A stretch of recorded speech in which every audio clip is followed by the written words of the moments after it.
আল্লাহ আমার গর্ভে যদি সন্তান দিতেন, আমার স্বামী আরেকটা রমণীর সাথে আলাদা ঘরে থাকতো না, আমি কেমনে সহ্য করতাম গো।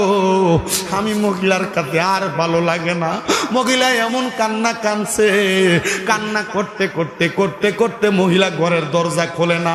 পরের দিন সকালবেলা ওই স্বামী তার বড় স্ত্রীরে ডাক দিতে গেছে ঘরের দরজাটা খোলার জন্য।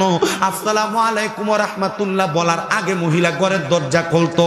কিন্তু দ্বিতীয় দিন যখন বিবাহের প্রথম রাত্র শেষ হইয়া দ্বিতীয় দিন আসলো, স্বামী ঘরের দরজা একবার সালাম দেয়, দরজা খোলে না। দুইবার সালাম দেয়, দরজা খোলে না। তিনবার সালাম দেয়, দরজা খোলে না। স্বামী এবার দরজার মধ্যে আঘাত করলেন। আঘাত করার পরে দেখতেছে দরজাটা নিজে নিজে খুলে গেছে।